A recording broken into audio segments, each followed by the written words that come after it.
श्री शिवाय नमस्तुभ्यम। महाराज, आप सभी लोग जानते हैं कि महाशिवरात्रि का पर्व आने वाला है और शिवरात्रि तो हर महीने आती है, पर साल की सबसे बड़ी शिवरात्रि महाशिवरात्रि ही होती है।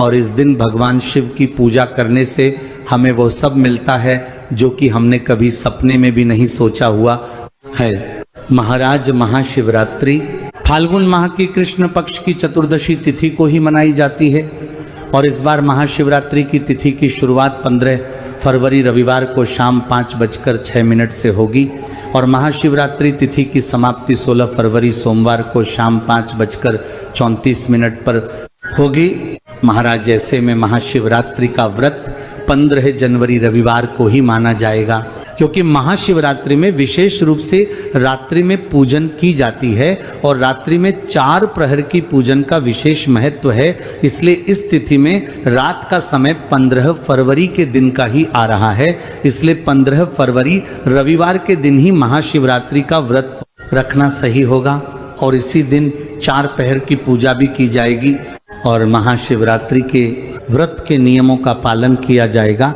महाराज, इसी के साथ में महाशिवरात्रि के दिन पार्थिव शिवलिंग बनाकर, यानी कि मिट्टी का शिवलिंग बनाकर इसकी पूजन की जाती है, जलाभिषेक किया जाता है और आरती की जाती है। फिर इस शिवलिंग का विसर्जन भी किया जाता है। महाशिवरात्रि के दिन बनाया गया पार्थिव शिवलिंग आप पूरी रात भर रखकर अगले दिन सुबह विसर्जन कर सकते हैं। महाराज, इसी के साथ में जो लोग 4 प्रहर की पूजा नहीं करते हैं वह सिर्फ एक ही समय पूजा करे तो भी अच्छा होगा। महाशिवरात्रि के दिन व्रत रखने वालों को हमेशा इस दिन सुबह जल्दी उठकर स्नान कर लेना चाहिए और महाशिवरात्रि व्रत का संकल्प लेना चाहिए। और इसी के साथ में इस दिन आपको अपने ही घर के पास में जो शिवजी का मंदिर हो वहाँ पर शिवलिंग पर जल चढ़ाने जरूर जाना चाहिए। इसके अलावा आप इस दिन शिवजी की विशेष पूजन आराधना भी कर सकते हैं, जैसे कि शिवलिंग का पंचामृत से अभिषेक करना, जल चढ़ाना, बेलपत्र, शमी पत्र, धतूरा, अबीर, गुलाल, फूल आदि चीजों से आप पूजा अर्चना कर सकते हैं।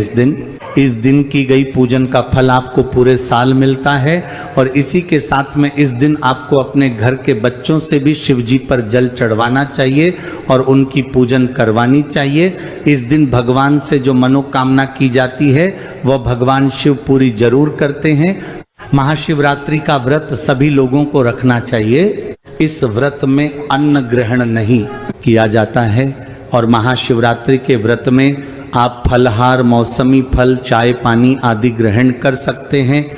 अगर किसी की तबीयत ठीक नहीं है या कोई और समस्या है तो आप अपनी क्षमता अनुसार ही महाशिवरात्रि का व्रत रखें। महाराज, इसी के साथ में इस बार महाशिवरात्रि के दिन भद्रा काल भी रहेगा, जिसका समय 15 फरवरी को शाम 5:04 से शुरू होगा और भद्रा काल की समाप्ति अगले दिन 16 फरवरी को सुबह 5:23 पर होगी। पर इस बार भद्रा का वास पाताल लोक में रहेगा, इसलिए इसका हमारी पृथ्वी पर कोई असर नहीं होगा और इस समय के बीच में आप महाशिवरात्रि की पूजन अर्चना कर सकते हैं। महाराज, इसी के साथ 4 प्रहर की पूजा का समय भी जान लेते हैं। महाशिवरात्रि के दिन यानी कि 15 फरवरी रविवार के दिन प्रथम प्रहर की पूजा का समय शाम 6:11 से लेकर रात 9:23 तक रहेगा। दूसरे प्रहर की पूजा रात 9:23 से लेकर मध्य रात्रि 12:35 तक रहेगा। तीसरे प्रहर की पूजा का समय 16 फरवरी रात 12:35 से लेकर सुबह 3:47 तक रहेगा और चौथे प्रहर की पूजा का समय सुबह 3:47 से लेकर सुबह 6:59 तक रहेगा। महाराज, इसी के साथ में जो भी लोग महाशिवरात्रि का व्रत रखेंगे उन सभी लोगों को अपने व्रत का पारण 16 फरवरी 2026 सोमवार के दिन ही करना है और व्रत पारण करने का शुभ मुहूर्त 16 फरवरी को सुबह 6:59 से लेकर सुबह 9:30 तक रहेगा। इसी के साथ में अगर आपका सोमवार का किसी प्रकार का कोई व्रत हो तो उस जगह पर आप गंगा जल या फलहार से ही अपने व्रत को खोलें। महाशिवरात्रि के दिन भगवान शिव जी के मंत्रों का 108 बार जाप करने से भी हमें भगवान शिव का आशीर्वाद प्राप्त होता है। इस दिन आप ओम नमः शिवाय, श्री शिवाय नमस्तुभ्यम या भगवान शिव जी के किसी एक मंत्र का जाप कर सकते हैं।